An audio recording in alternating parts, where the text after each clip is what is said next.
Chapter 29, The Social Sector in 1999, I was on the horns of a dilemma, made worse by limited financial resources and by an economy in extreme distress.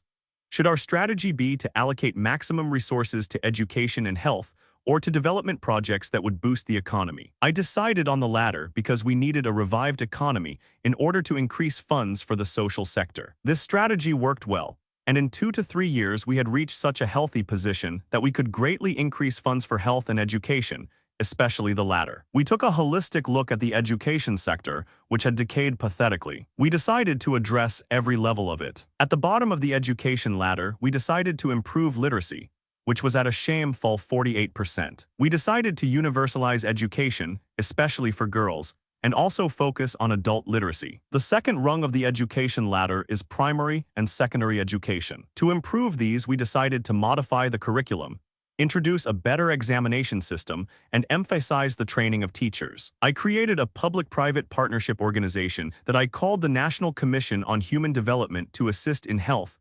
education, and building capacity at the grassroots level. This commission, with a plan to access all 110 districts of Pakistan by December 2006, is delivering on its mandate. It has opened feeder schools with the assistance of local villagers, no brick and mortar involved, employing local girls and boys as teachers, and 2,800 adult literacy centers. I give all credit for this to Dr. Nasim Ashraf, a dynamic expatriate 308, the social sector 309, Pakistani-American medical doctor who gave me this idea and is now spearheading the effort. Augmenting these efforts are the provincial governments. In Punjab, for example, all state schools have been made free, as have textbooks. A computer program has tagged every school, identified what each lacks and plugged the holes. In 18 districts of southern Punjab, where the dropout rate for girls was highest between classes 5 and 8, 200 rupees a month are given to any girl whose attendance rate is 80% or more. Not surprisingly, the dropout rate has decreased dramatically. The top rung of the education ladder, which we tackled separately, is higher education. We completely dismantled the decayed University Grants Commission,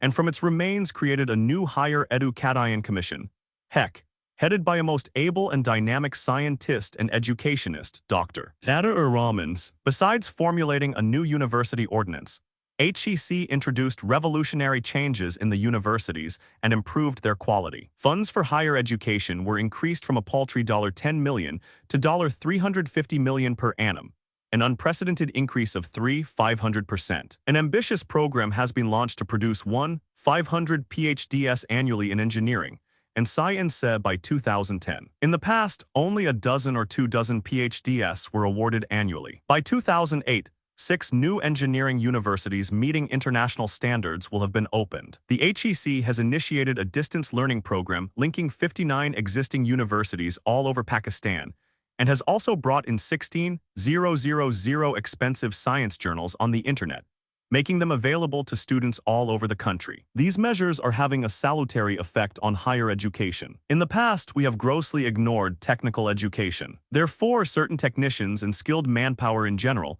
have been in short supply. We have now created a National Vocational and Technical Education Commission, NAVTEC, to develop technical schools and vocational centers around the country in an organized manner. Thus, technical education has now been taken away from the Ministry of Education, where it was languishing. The overall idea is to create linkages between our universities producing engineers, the technical schools producing skilled technicians, and the requirements of our 310 in the line of fire present and future industry. This will not only enhance our technical expertise, but also create jobs. The last thorny issue that we are tackling is madrasa education. We have approximately 14,000 madrasas in Pakistan with about 1 million poor students. 80% of these madrasas fall under 5 Waqf-ul-Madaris, trusts for madrasas. Their strength lies in the fact that they generally provide free board and lodging to their students. In that sense, they are very strong providers of human welfare. Their weakness, however, is that they generally impart religious education only,